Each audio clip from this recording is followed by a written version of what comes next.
Welcome to the Magnificast, a podcast about Christianity and leftist politics. I am Dean Detloff. I'm a PhD student at the Institute for Christian Studies in Toronto, where I work on media theory and religion and leftism and politics and communism and all the things that you think are cool. Oh my gosh. I'm Matt. I teach media studies at Greenville University in Greenville, Illinois. I study media theory, cultural theory, and Christianity and leftist politics. That's it. Maybe stuff that you don't think is cool. I don't know.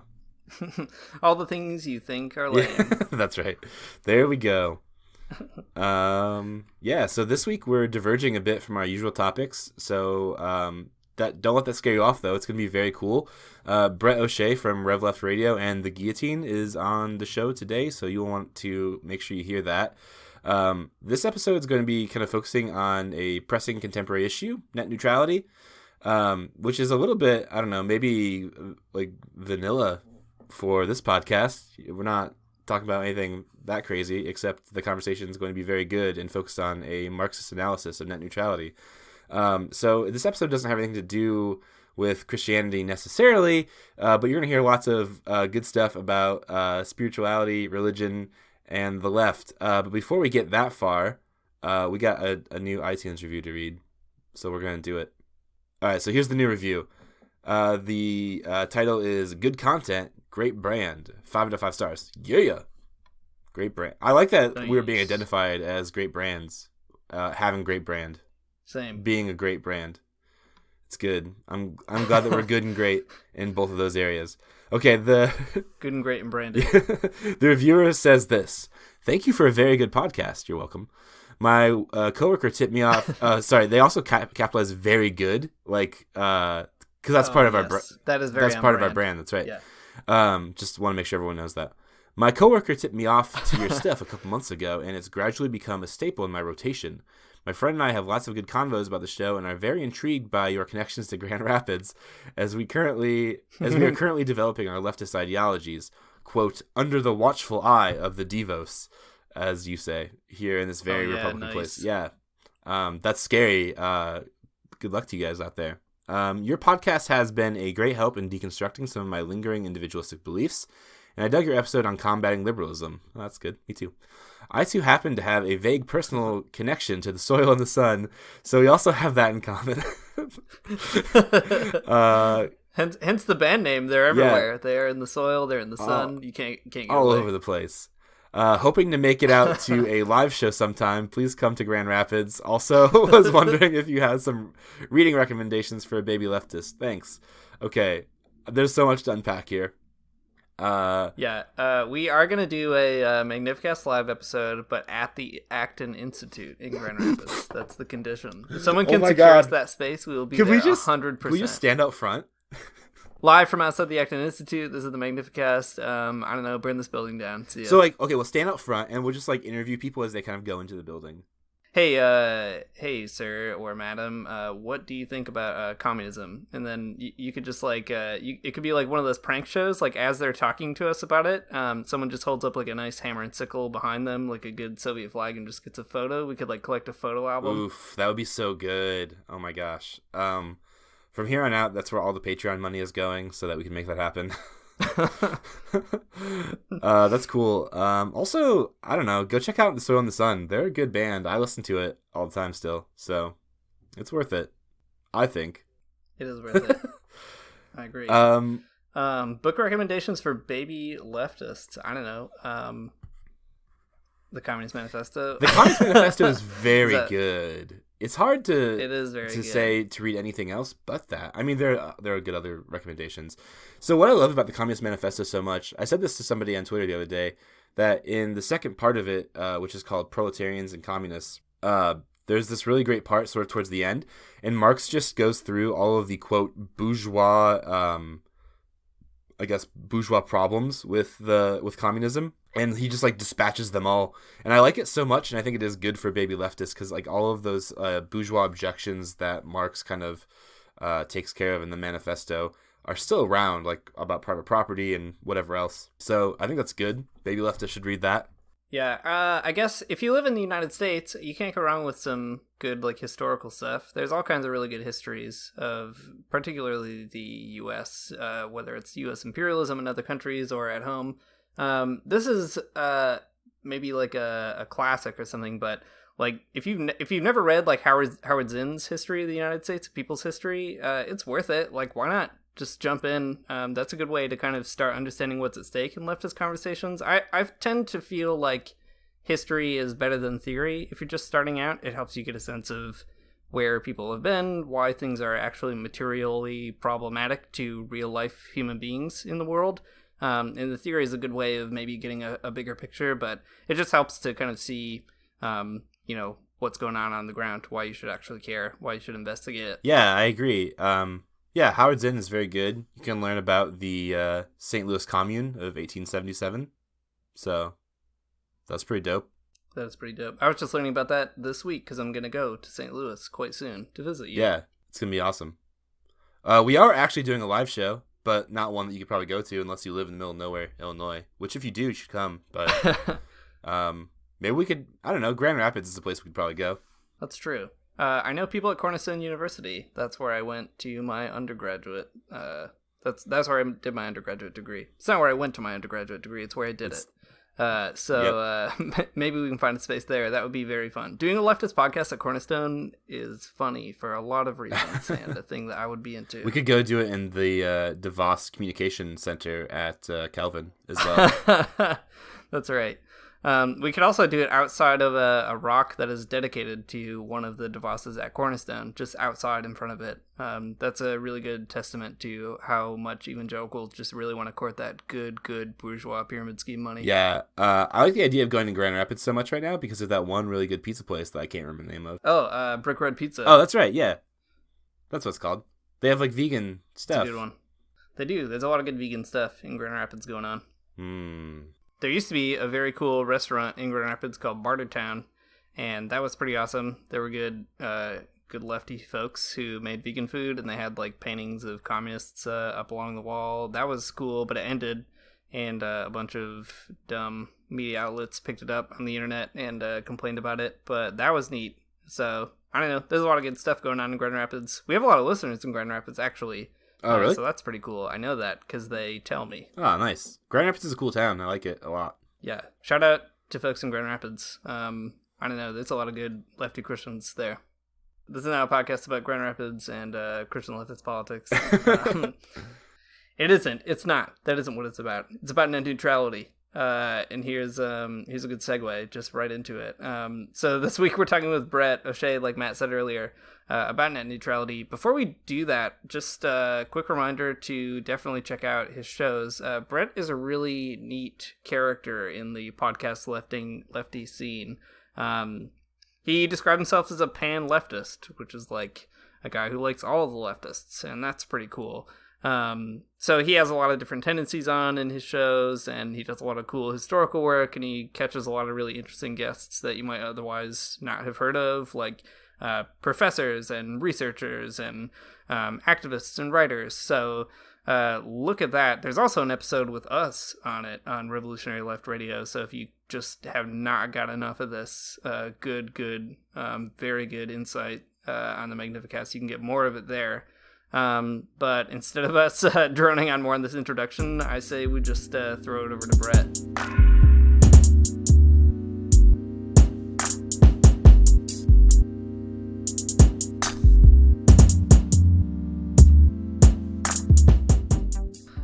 So yeah, this week on the Magnificast, we should probably talk about like Advent or Christmas or something because our podcast is like named after an Advent related thing, but we're not going to. We're talking with Brett from Rev Left Radio instead. Brett, what have you been up to these days? Not much. You know, I got 2 kids. I got a full-time job, and then I do Revolutionary Left Radio on the side. So I'm just constantly just working or studying or reading or reaching out to people. So it's just kind of a blur. My days meld together these days. That sounds good. You guys keep really busy with that podcast. You're way more professional than us in a way that I aspire to be more organized. So kudos. Yeah, for real. I haven't heard that. That's interesting. If you guys have never heard Rev Left Radio, I don't know what you're doing with your life. Go off and listen to it right after this podcast is over. Like, don't stop this one, but listen to Rev Left Radio after this. So it's really good. Oh my gosh, there's never been a bad episode ever in all of them. So keep up the good work. Yeah, thank you so much for that. I seriously deeply appreciate those kind words. We just did an episode on Marxism, Leninism, and I know you guys. I think both of you identify as Marxists. Is that correct? Yeah. I'm not a Leninist though. More or less, yeah. Me neither. I'm a non-Leninist Marxist, but I think those like there's a lot of anarchist podcasts out there. There's not a lot of like explicitly Marxist ones, and very rarely do you see Leninism get a fair shot at a hearing. So I was kind of honored to be able to put that out. Yeah, that's cool. Yeah, man, you guys have been hitting it hard with some good sort of like historical backing to. I don't know, get at some of these tendencies. Like the episode you guys did a few ago on Che Guevara was so good. Thank you. My gosh. Yeah, Dr. Thoreau Redcrow, the guest for that episode, he has a computational mind when it comes to details and facts, and he gets really obsessed with these topics. So we've had him on the Kurdistan and then the Che Guevara episode, and I have to give all the credit to him on those because he's just amazing. Yeah, phenomenal. Well, that's fun. Brett, I don't know if you guys do the whole Christmas thing, but are your kids getting pumped about like at least having some time off from school or whatever? Oh, absolutely. Yeah, we do the whole Christmas thing. You know, it's the tree, the presents, the family. I enjoy the holiday. So yeah, the kids are the little guy's 2, so he doesn't really quite know. He's gonna be excited just to tear things apart, but the 8-year-old is extremely excited. Nice. Yeah. What about you, Matt? I know. I can imagine your son Lewis is pretty pumped about Christmas. He's like a very pumped kid in a good way. Yeah. How's that going? He has sort of two sort of states emotionally, and they are pumped and asleep. Yeah, man, he's getting psyched for it. He like loves Christmas lights. He loves the Christmas tree. And loves getting presents and stuff. So yeah, man, he's getting crazy for Christmas. It's very fun at our house right now. That's cool. I feel like having kids makes Christmas way more exciting. Emily and I do not have children, and it is like Christmas is always the weirdest kind of thing to go through because you're like, well, I mean, I guess there's kind of a magic to it, but it's mostly on TV, so I don't know. Pass the eggnog. Exactly. Yeah, for sure. Dean, what have you been doing though, man? Man, I have been grant writing like crazy. That is not my favorite thing to do, but I'm doing it, and man, if I get it, I'll feel so good. So that's my life right now, grant writing. Good luck. Yeah. Thanks. So cool. Christmas is coming up, but also what's coming up is a very important vote about net neutrality. And if you're listening to this podcast, you probably already know that, but we are going to dig into it a little bit. Brett has been talking a bunch about it lately on his social media and the Rev Left social media, and it's a thing that's really important for podcast folks in particular. So if you're listening to this is an issue that may very well affect you if you dig podcasts and you're into it. So maybe we could just start out, Brett, by asking you, since you've done a little bit of research on this, what is net neutrality for folks who maybe, I don't know, see it in the headlines, don't really know what's going on, and why do you think it's important? Yeah, absolutely. I think starting out with definitions are good. It's a buzzword. I think a lot of people have some general idea of what it means, but basically net neutrality is the idea that all data on the internet should be treated equally, that your internet provider should be a neutral gateway to everything on the internet and not a gatekeeper who restricts access to certain sites, throttles down speeds to certain sites, prioritizes information that isn't conducive to their financial or political interests, or impose fees for faster or better services. So it's just really, net neutrality is really just a way of saying, let's maintain the internet as a free, open, egalitarian, democratic utility. And I think that's how we should think about net neutrality. And the word neutral says it all. We shouldn't have some interests having disproportionate control over something that we all use and increasingly depend on. The internet can absolutely act as a tool of communication and even liberation. We see from Ferguson to the Arab Spring to movements all over the globe how the internet is again and again like a reliable, consistent way that people can communicate with one another, come together, keep people updated in real time about what's going on. And so any threat to the internet as it is a threat to leftist movements, to leftist ideas, to liberatory movements, to communication. And we always got to think down the road, I think. Right now, the day, let's say, the FCC destroys net neutrality. Day one, the internet's not going to shut down. They're going to slowly sneak it in. They're going to start creating the fine print. They have teams of lawyers that are going to start etching it in, one little step at a time. And before you know it, it's going to be drastically changed. But much like a frog getting boiled, it's not going to happen overnight. It's going to slowly occur.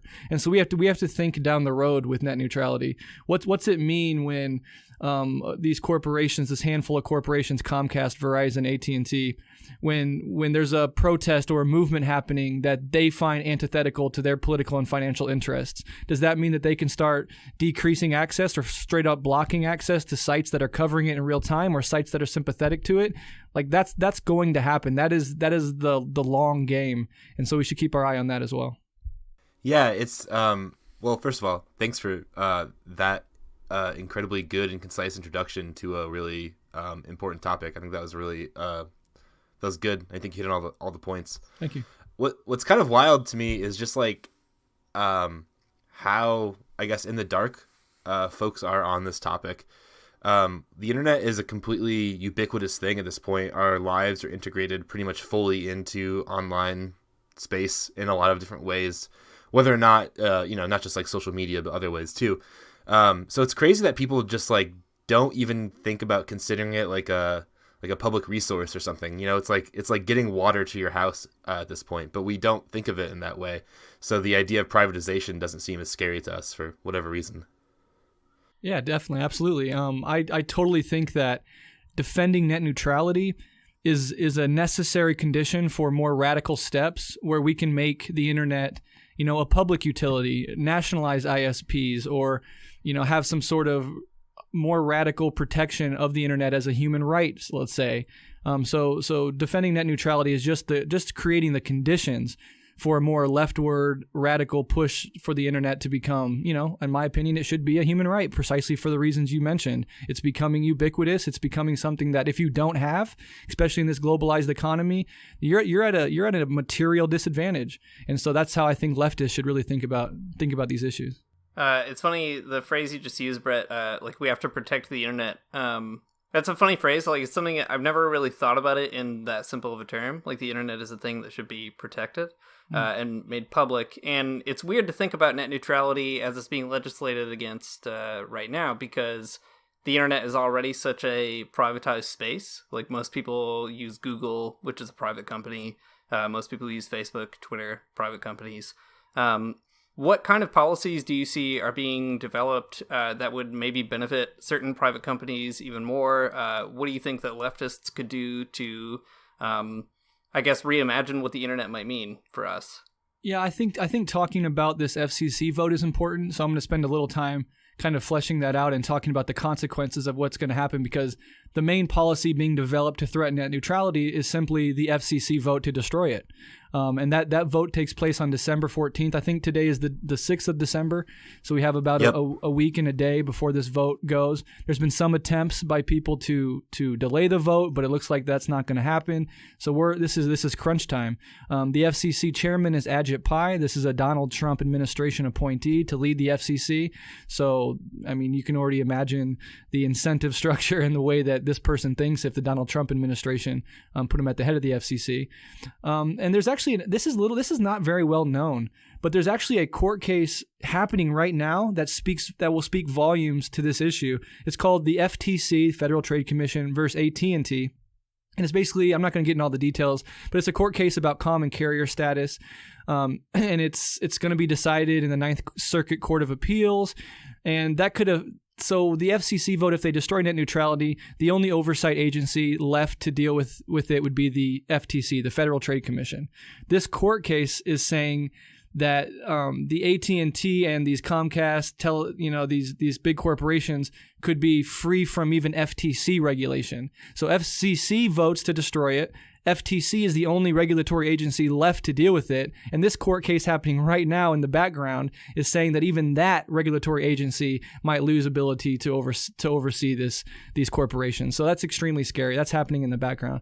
But the main consequences, if net neutrality goes away, you're talking about the imposition of fees for using the internet. So websites all over websites all over the internet will be charged fees just to exist on the internet. These corporations can throttle the speed to certain websites based on who pays and how much they pay. There's going to be a prioritization of content that is conducive to their interests. I mean, once they have control of it, it's not crazy to think that they're going to utilize that control to maximize their profits for their shareholders. That's how they think. They could block access to websites they don't want to carry, which speaks directly to more left-wing or more radical narratives. And then there's a possibility that they'll treat it like cable bundling. Like they'll package websites together and sell it to us as bundles.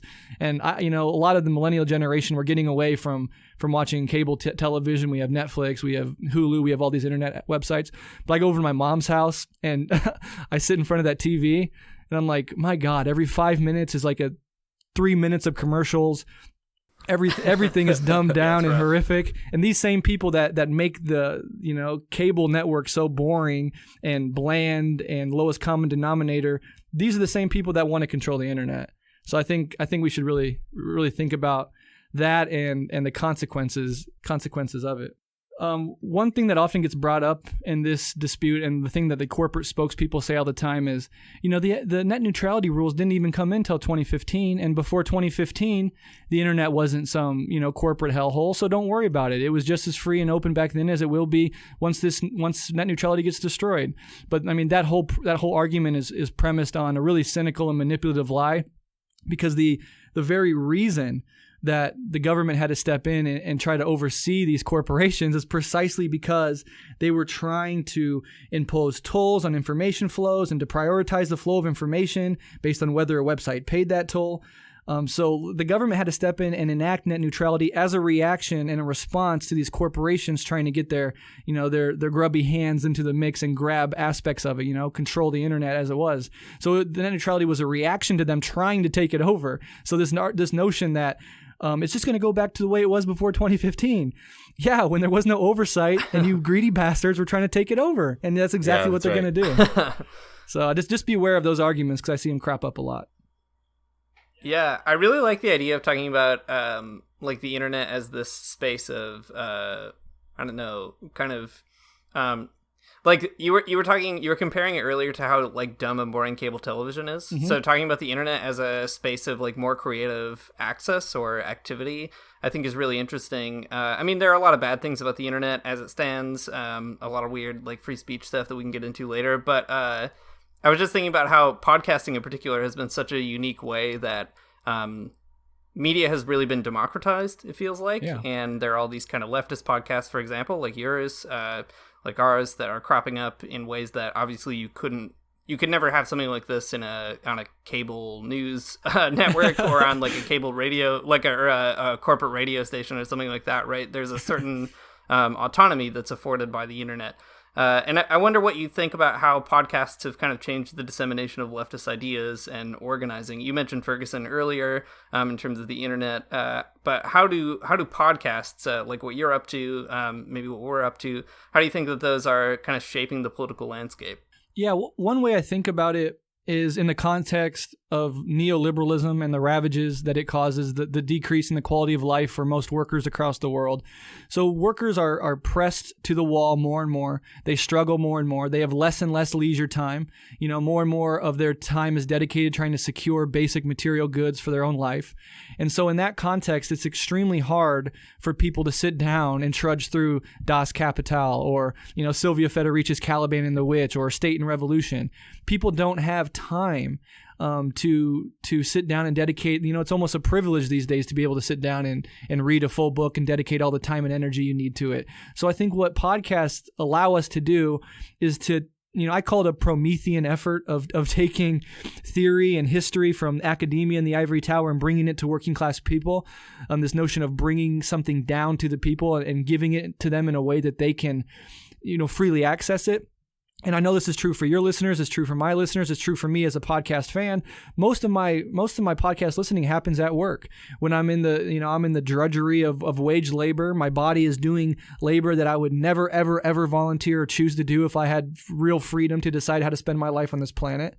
And the one little thing I have is to be able to put in these headphones and let my mind go away. Not go away, but go to a different area. Something that I'm focus on things, And so I very much think podcast is giving working class people, most of the time while they're at work, the theory and the history and the philosophy and the ideas that they otherwise might not have access to. And that helps radicalize people. That helps bring liberals over to the left. That helps inform people and make them better organizers in their communities. So I think that's extremely important. And just the internet generally, it's created communities of like-minded people. We see the rise of trans rights, queer theory. We see decolonization politics online. This is because people who've historically been excluded from having a voice are finally getting a voice, and that voice is the internet. And you're creating communities, you're creating organizations. More and more people millennials especially, are moving to the left, and they're becoming informed about what that means. And so it's a really, really positive, interesting time to be on the left in this country and to be in this world and to be putting out content like this. So I think those are some of the ways that podcasts have changed the dissemination of these ideas. Yeah, that's a really cool insight. There's this so there's like this sort of back and forth conversation that goes on in the history of media that I think what you're saying kind of resonates with.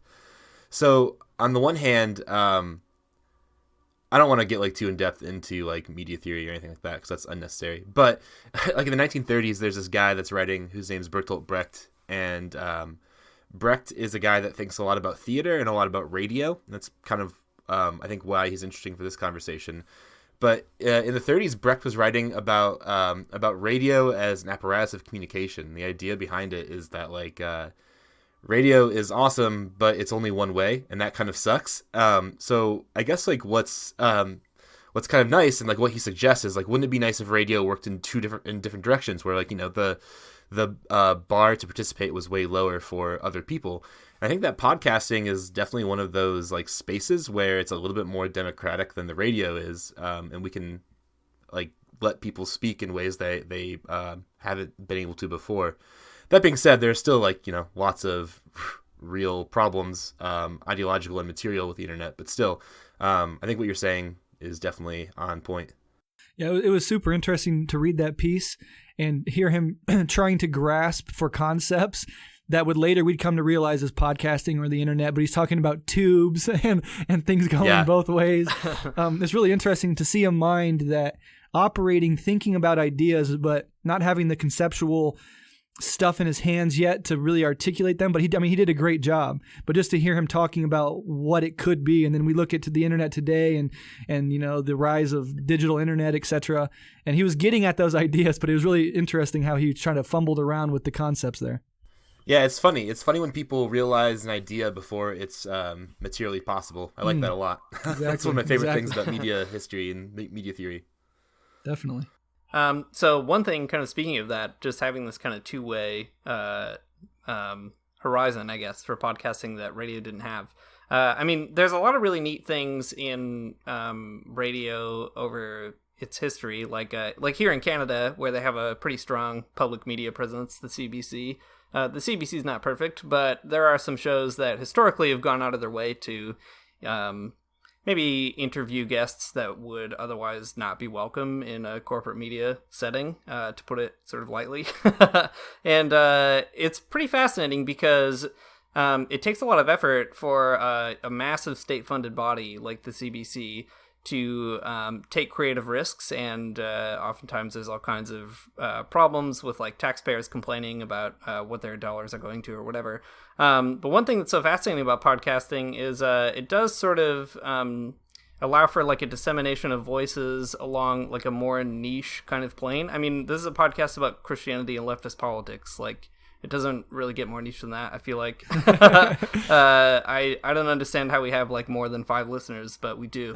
I think as we've been doing this podcast for so long, one thing that has just continually come up is all the surprises that we've had, like with guests and with listeners. Like we keep kind of getting emails from folks who are like, I never knew that you could be a leftist and a Christian. I never knew that you could be like a communist and go to church, or, hey, I grew up going to church and then I left the faith, and then like now I'm thinking about coming back because I'm now a member of like a communist party, and that's really neat.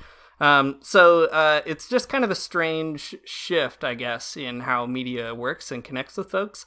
And listening to Revolutionary Left Radio, I've often kind of wondered, I mean, you have such a wide range of guests and such a wide range of topics and themes. And I've wondered if you've been sort of surprised in a similar way as you've connected with different folks around the country, as you've connected with different guests. What are kind of some of the big things that you found in the medium being a podcaster on the left as you've been doing it over the last however many months? I mean, it's been so amazingly rewarding. You'll get messages from people like, speaking a little bit of what you said, somebody who lives in the middle of virtually nowhere, doesn't have a lot of connections in their town or community, but they can put in their earphones and listen to us. And then I've had, people message me like, I've always had like one message that sticks out is I've always had these ideas, but I never had a way to talk about them. I never knew that there was an entire philosophy or sets of philosophies that spoke directly to my feelings.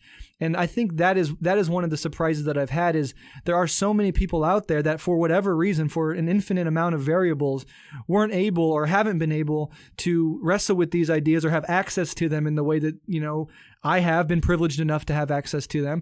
And so being able to help people politically develop and help give words to people's values and feelings that are intuitive but unarticulated has been one of the most rewarding parts. People have reached out, like after Charlottesville, I got messages from people wishing my kids are okay. Like it makes me want to tear up just talking about it right now. But the notion that somebody in Brazil cares about my kids, I mean, it moved me to tears when I read that message. And that's the sort of community and sort of connection that I found so surprising and so rewarding. And that's to say nothing of everything I've learned from my guests. I mean, every single episode that I do is like I'm talking to somebody that knows way more about this topic than I do. My job is just not to crash the boat. It's just to keep the thing on the water and let them inform my guests. But so every time that I finish an episode, I walk away from that episode having learned something and taking that to my next episode and incorporating it into my worldview. And so it's informative and educational for me as well. And that's why I would do this for free. I would pay money to do it. The podcast gives people a chance to have long conversations, and especially in the era of social media and Twitter and 140 characters and Facebook posts, to be able to sit down and have a long form conversation with another human being is rare and rarer these days. So it's really rewarding to do that, and it's really surprising how much I've learned and how many connections I've made with people.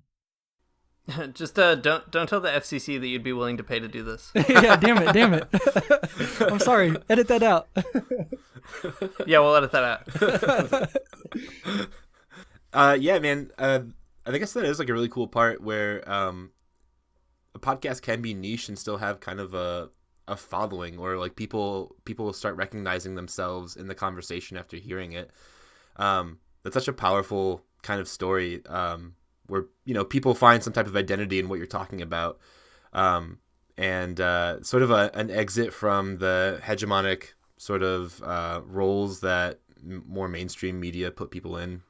They can find themselves in other sort of narratives and other types of ways of thinking. It's really neat. Exactly. Yeah, it's very much, it's very much about narratives. And when you're talking about net neutrality and the destruction of it, to some extent, it's about the ability for powerful interests to control that narrative and control the medium through which those narratives, are spewed. So what the podcast and the democratization of the internet has allowed us to do is get our narratives out there, tell all our stories. You mentioned the Che Guevara episode earlier. that's something that there's a lot of misinformation. There's an entire cottage industry dedicated to tearing him apart and perpetuating propaganda that even members of the left buy into. So to be able to sit down and correct that narrative and to say, no, that's not the case. Here's the real truth about who this person was.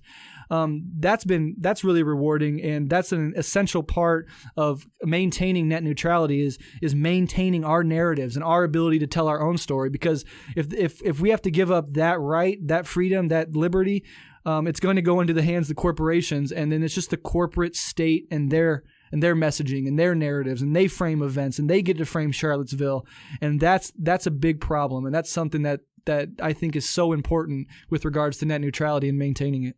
Yeah, that's right. I don't trust AT&T or Verizon to tell me about Che Guevara. I don't think they. Hell no. I don't think they know what's up.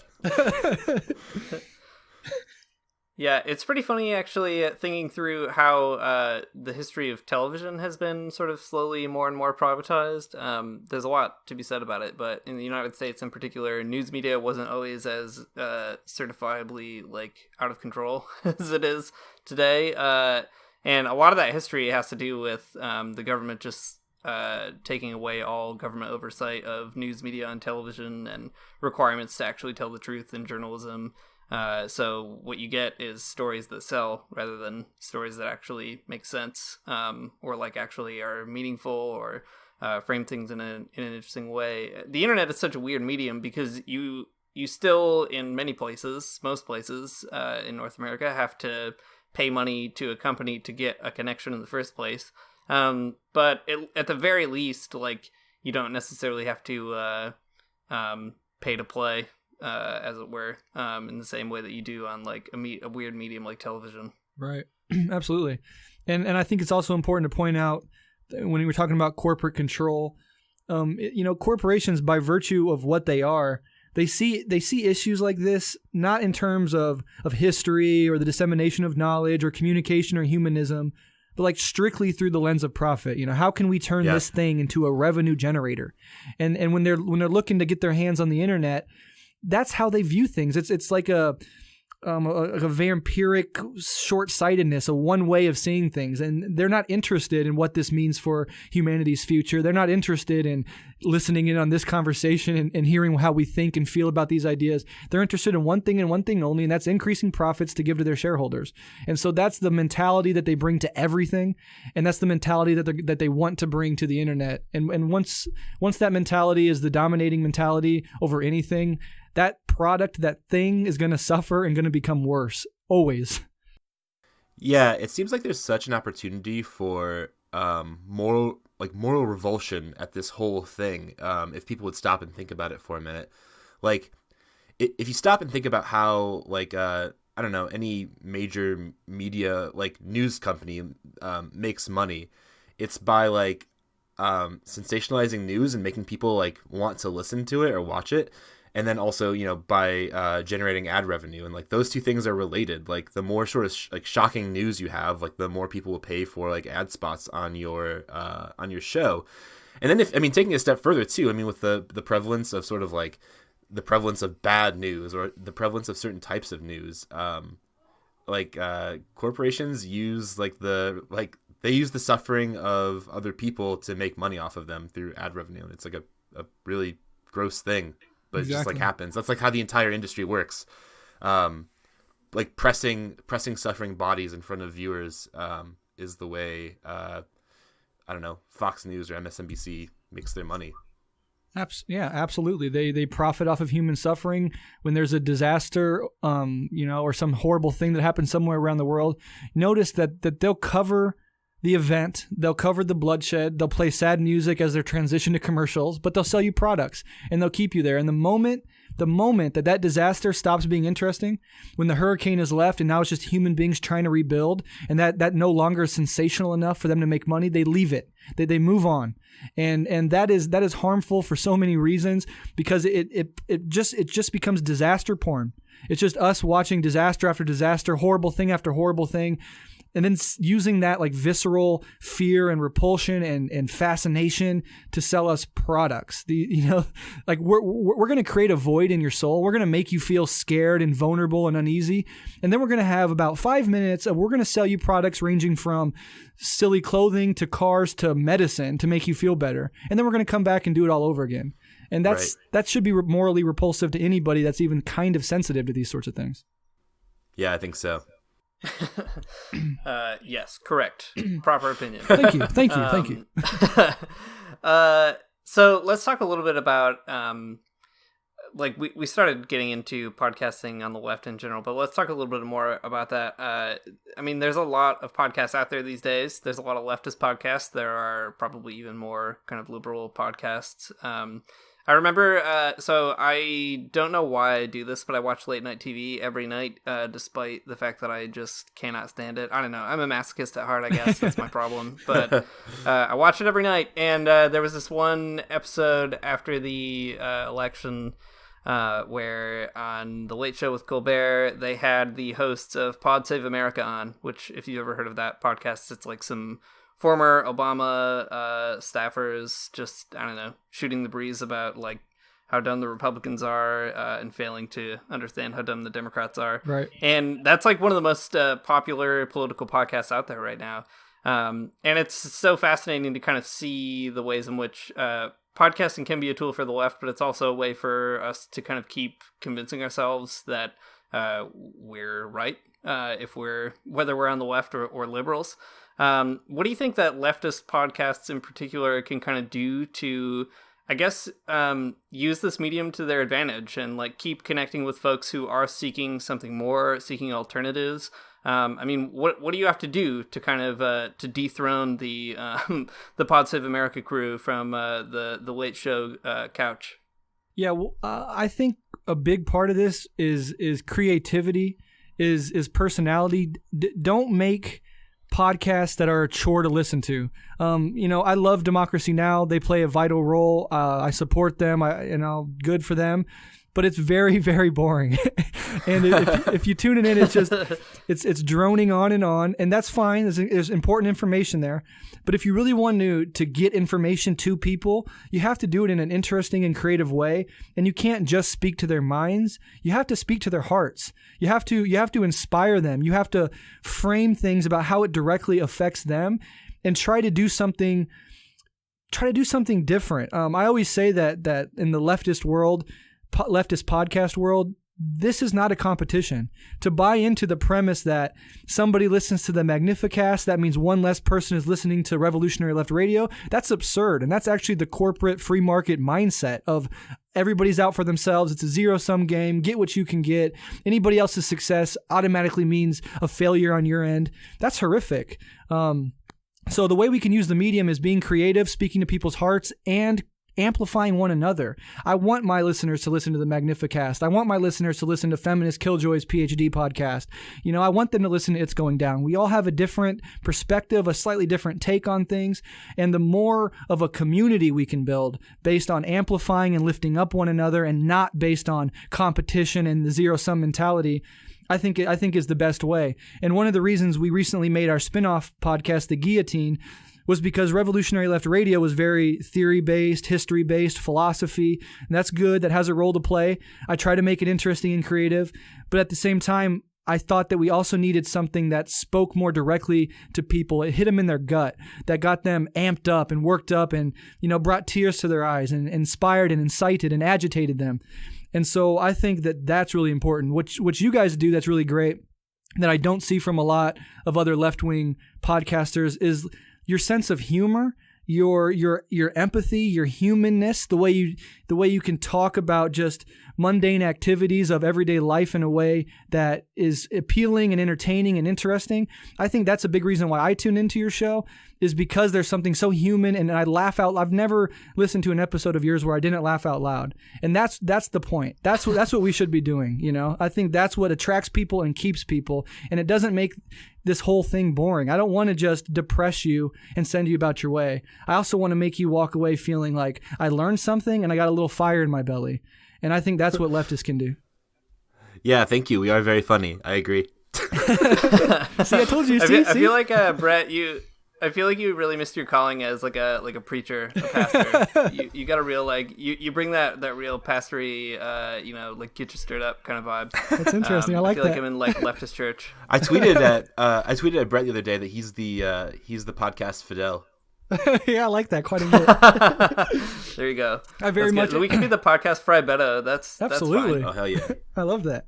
Yeah, I absolutely just really quick when I do the guillotine, because I've been to many protests and rallies, and I never miss, like, if people want me to, I get up and I speak extemporaneously and try to rile people up, and so I write my pieces on the guillotine very much as if I'm writing a speech to like a rally, and I try to put that energy into it, and so yeah, that's kind of my perspective on that. Yeah, man. Well, it comes through for sure. Thank you. Yeah, so you were saying kind of at the beginning of that last bit there too, that you have to, that there has to be like a level of creativity in podcasting, and I think that is essential. And I'm glad that you think ours is creative. Usually, I don't know, I think ours is kind of boring sometimes. Sorry, Dean. I mean, I like our podcast. I like it. No, I personally. agree. There's this quote though that always kind of sticks with me. Okay, so I tweeted this earlier, and there's this. Okay, so you guys are listening that are not behind the scenes here. To kind of prepare for this podcast in general, I sent Dean and Brett like a bunch of like Marxist media theory stuff, and one thing I sent them is kind of like this really dated essay, but it's kind of funny and true in some ways and not true in other ways, from this guy named Hans Enzensberger, which is like the most German name I've ever heard in my entire life. It doesn't get any more German than having the last name Enzensberger. Anyways, this essay is called Constituents of a Theory of the Media, and it is dated. Some of the things he says are probably no longer very true, but it's this cool essay that's dealing with the new left in the 60s kind of fear of the media and the like constant critique of media and manipulation. In the essay, what's really cool is that Enzensberger's like, yeah, media is manipulative, and like, so what? And then there's this great line. This is the longest lead up to a quote ever. But Enzensberger says that you can't be afraid of dealing with media because fear of handling shit is a luxury a sewer man cannot necessarily afford. And I think that is a call to all leftists out there that maybe you should also make a podcast or something. Do something creative, get involved with the dissemination of leftist ideas, because we live in a world with a completely horrifying neoliberal capitalist hegemony, and we can't be afraid of handling the shit. Yeah, and I would even right. I would add on to that. If not everybody can get in front of a mic and speak and do this, this format is not for everybody, but there is something you can do. Like if you're an artist, if you're a musician, we need all hands on deck. So I think helping the left build up a broad culture, the media is one aspect of it. And I totally agree that the critiques in that article were really on point and really interesting. I enjoyed that article quite a bit. But it's a broad movement. So we all have talents, we all have skills. Sometimes our forced participation in wage labor doesn't give us the time to develop those skills or even discover what they may be. But insofar as we're able to do that, put your talents to work for the cause in any way you can. Be as creative as you can, talk to people in your circles, find out what you're good at, and leverage that towards the struggle. And I think in that sense, not everybody has to have a podcast, but everybody can do something. Everybody has a role to play. And I think that's important. Yeah, that actually reminds me, I've mentioned this a couple times on the podcast, but it's because it just sticks with me. But a long time ago, we talked to Jody Dean, who's a very cool communist woman. Yes. You should check out if you don't know. And she said something about the People's Congress of Resistance, where she was saying, like, a lot of people are turned off by the left because it's kind of a weird and accessible aesthetic sometimes. Like, it has it has a look, it has a feel.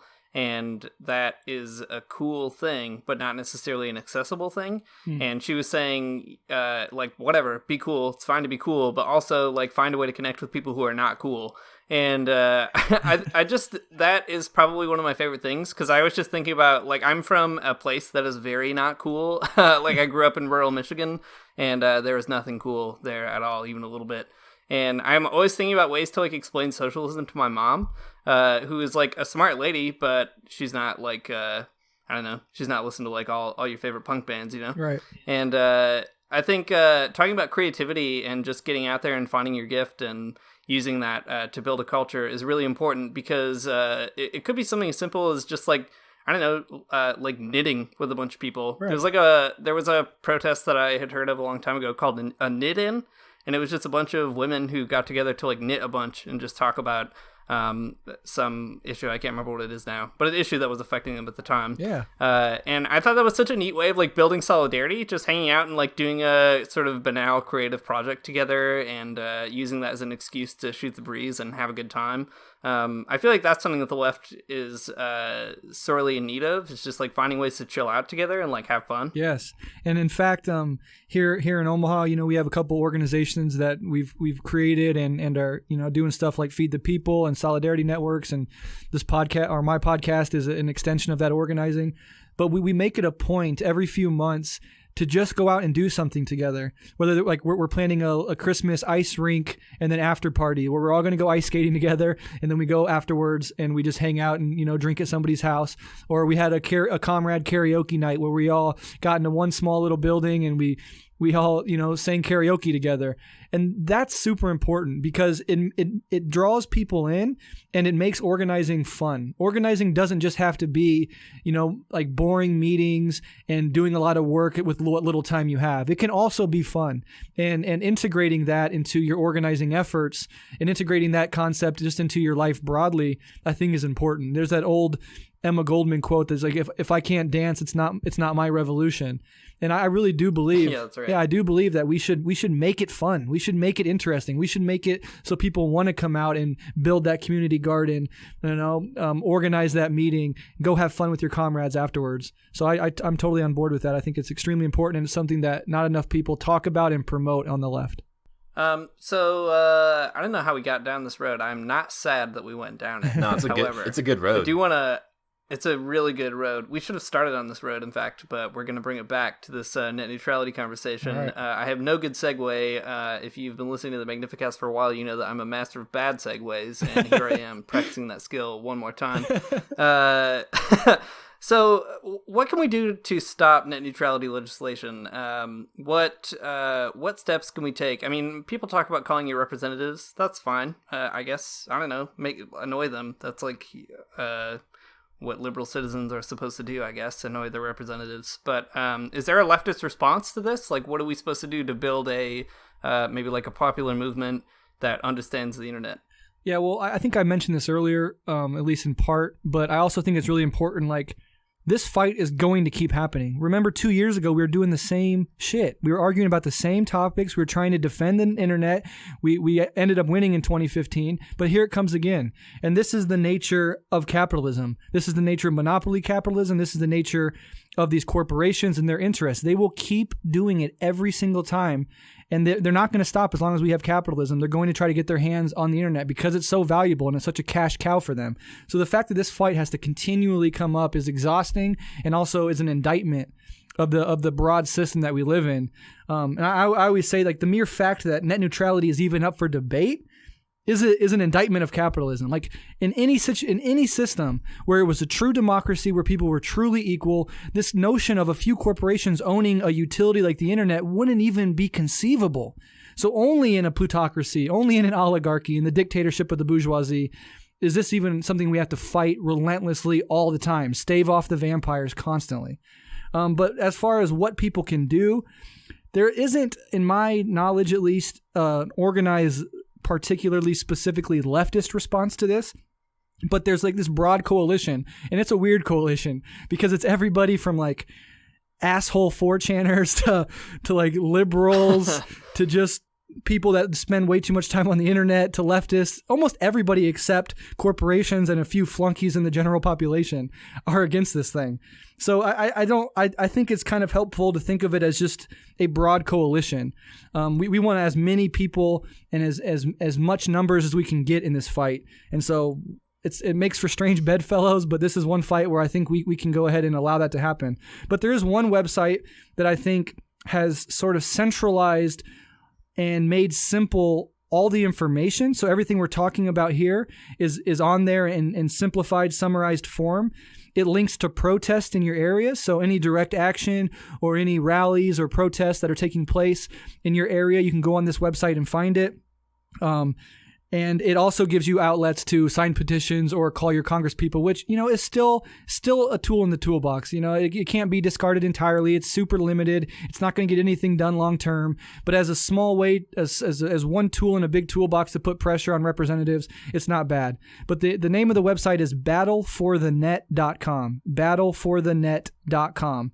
And I push people in that direction because they've done the work of organizing and getting all these links set up for people to just easily stream through and do what they find best for their situation. So that's one thing I would argue. And the second thing is going to be kind of weird, but John Oliver is actually taking a weird lead on this issue and has for some time now. And there's Net Neutrality Part 1 and Net Neutrality Part 2 on YouTube. So you can go watch it for free, where he just lays it all out. And it's really funny. It's really humorous. And it's really informative. And he also gives you ways to, at the end of every segment, he gives you ways to go ahead and try to address this issue too. So those are kind of my recommendations. It's late in the game. It's hard to build anything new up. So we're just going to have to rely on what's already there. And I think those are a few resources that anybody can go ahead and take advantage of to try to stop this thing. Yeah, Battle for the Net's a great website, great resource for this. Tomorrow, December 7th, unfortunately, this podcast won't be out in time to tell everyone about it, but December 7th is kind of a national day of protest for this issue. I was looking at the map, and there's 4 or 5 of them even in my area tomorrow, so maybe if I have a minute, I can go stop by or something. But there will be future protests if you don't go to one tomorrow, I'm sure.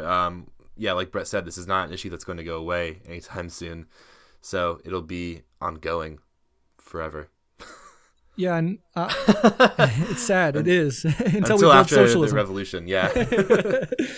And one more thing I wanted to mention is really, really gross, but I see it, and I think this is a good Marxist way of understanding some of this stuff. Is the way that ideology is marshaled to defend this corporate takeover.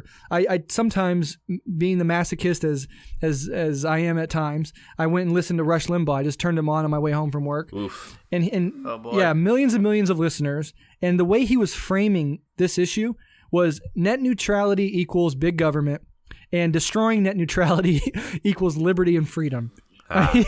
It's so simplified, but these toxic terms, free market, big government, freedom of choice, liberty, these are not terms that are unpoliticized. These are not just philosophical concepts. They're very much loaded dog whistles, and they speak viscerally to people, and they turn off their minds. So if you're a Rush Limbaugh listener, like, I hate big government and I love freedom, so I'm anti-net neutrality. That works on a lot of people, and part of our job is trying our hardest to reestablish the narrative and introduce intellectual honesty into this debate. And liberals will only go so far with it.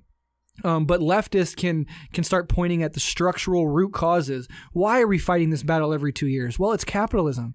It's the corporate takeover of every sector of our lives in this late capitalist neoliberal period. And, until we strike at the root cause, these things are going to continue to happen. These wars, these horrible presidents, these disgusting politicians, these ridiculous policies. About 80% of Americans support net neutrality. Only 29% of Americans support the GOP tax bill. Both Hillary Clinton and Donald Trump had disapproval ratings in the 60s. But they were our two candidates. The GOP tax bill is probably going to go through, and net neutrality is on the chopping block. So we don't have democracy. This is nothing even resembling democracy. This is as anti-democratic as it gets. This is the rule of the bourgeoisie, and this is what it looks like. It's ugly. Very ugly. It's not great, yeah. It's terrible. I'm still just thinking about the Rush Limbaugh the Rush Limbaugh listener impression you did, and it was astounding. I love it so much. Maybe that's unfair, but I do have a penchant for the conservative Southern accent, so I deploy it anytime I can. I'm sorry. I keep taking the fire out of this with dumb comments. Oh my god. I think what is interesting though, that it is such it is so weird about how many, I guess the segments of political populations that kind of are making up this movement. Like you said, everyone from weird 4chaners to liberals to people on the left, that is such a weird thing. I guess it's also a good time to kind of start pointing out these contradictions in capitalism as well. I mean, if anyone goes out to those protests tomorrow or in the future and you see like, some folks there, you could always proselytize them about socialism. I think at that point, I think it'd be a good time to do so.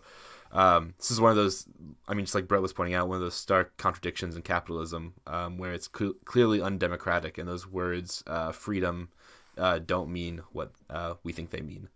Exactly. It's a very mom and dad friendly conversation, actually. Yeah, I think so. I think it's a good way to get into something with your mom and dad. All right, well, maybe we can close on just the most important question. So, as you may know, we at the Magnificast have been engaged in a long campaign to dislodge Joel Osteen from the top of the religion and spirituality category on iTunes. So, what do you think in the context of this? How can we build leftist coalitions with Christians to remove the preacher of the bourgeoisie from his spot under net neutrality while he's still got it? Yeah, right. Yeah, the Joel Osteen is a weird figure and really an illustrative one, because he really is a morbid manifestation of capitalism kind of deforming Christianity. This weird, if you take capitalism and you pour in Christianity and you mix it up, and you're going to get a Joel Osteen. So it's very strange, and it speaks to the ways that the mindset and the values and the incentive systems inherent in capitalism can really kind of defang and make weird movements or long-time religions that are really beneficial and have a real capability of helping people. And so that's kind of a sad fact. But I think whatever community you're in, whether you're in a church or a secular community, talking about these issues, meeting people where they are. So you don't walk into your church and start talking about dialectical materialism right away, but you can talk about how somebody mentions I have to go to work, but daycare's so expensive these days. Like I don't know if it's even worth me getting a job, or if I just should stay home with my kid because I can't even afford daycare. That's an in. That's something that you can use to start talking about, well, why is it that you're struggling? It's not your fault. It's not because you're lazy and you don't work hard enough. So those are kind of my thoughts on that. I don't really have a really great idea about how to get Christians and leftists together to overthrow Joel Osteen. But I do want to say one thing, and this, I never get a chance to talk about this stuff, and this is a perfect venue for me to do this. But like talking about the importance of spirituality in somebody's life. I'm for all intents and purposes an agnostic, but I do have a practice of daily meditation. And I know Christians who engage in prayer or go to church every Sunday or have family gatherings that have religious undertones to them. That's a kind of a way to heal yourself and ground yourself and connect yourself with other people.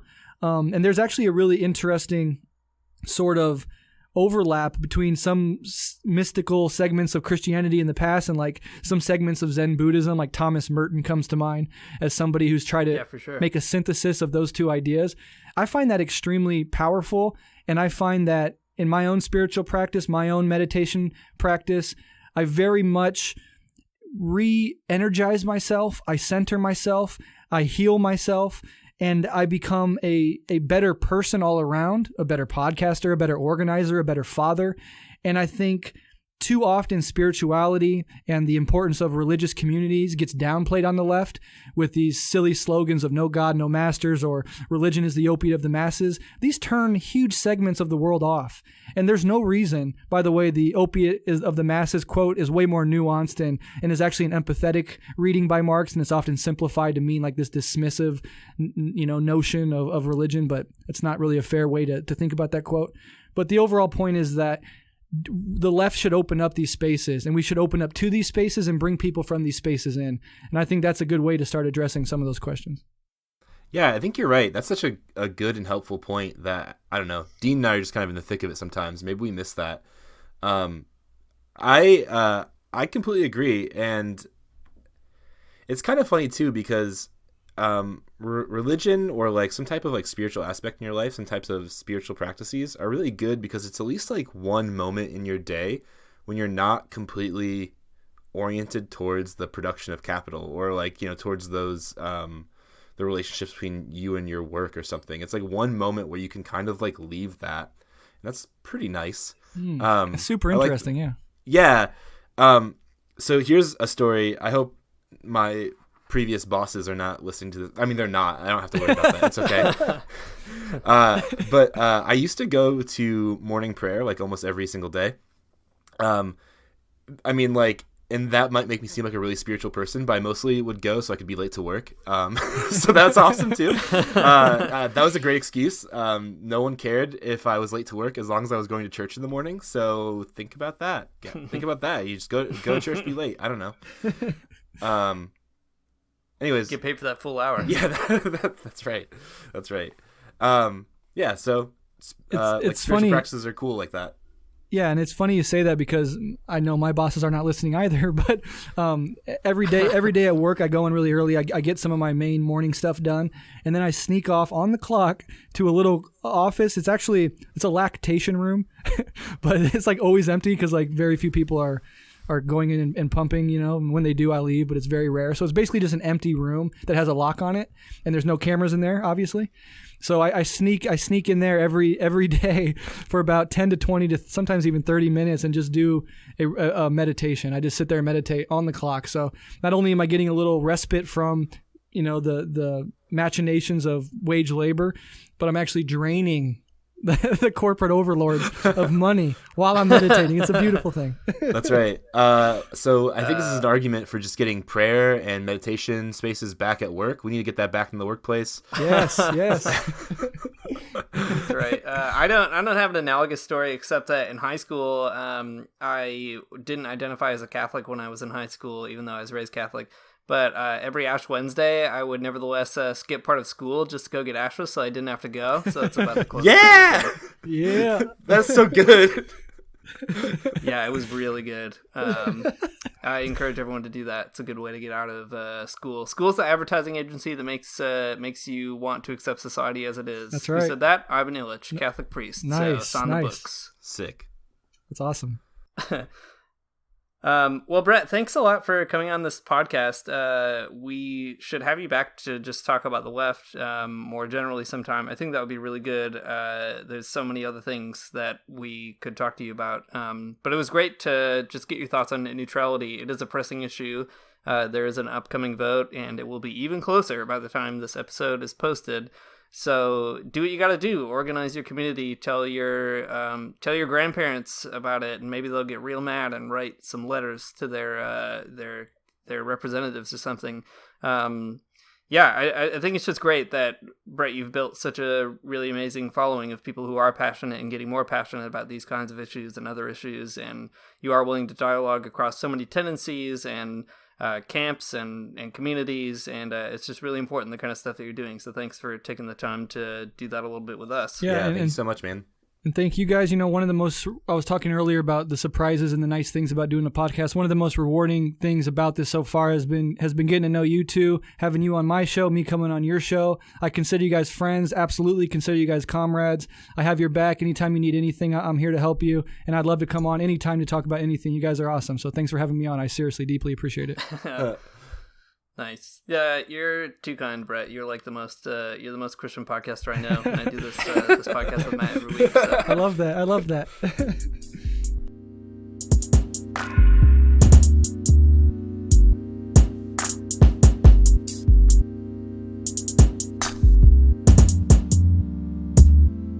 All right, thanks for listening to the Magnificast. If you haven't already, follow us on Twitter, subscribe to us on SoundCloud, like us on Facebook. Man, social media is definitely a territorializing force of capitalism. But if you could do all those things for us, it would definitely help us.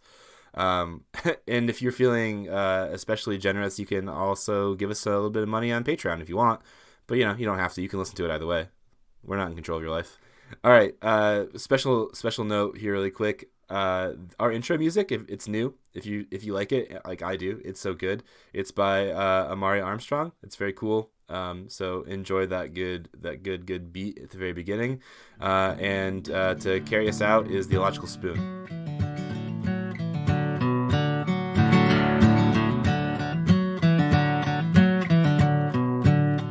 I don't wanna get up at church in the morning, souls alive.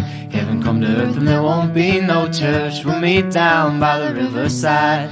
There we'll swim with all creation. Never get tired, never bored. Don't worry, someday there'll be no dam between us and our Lord.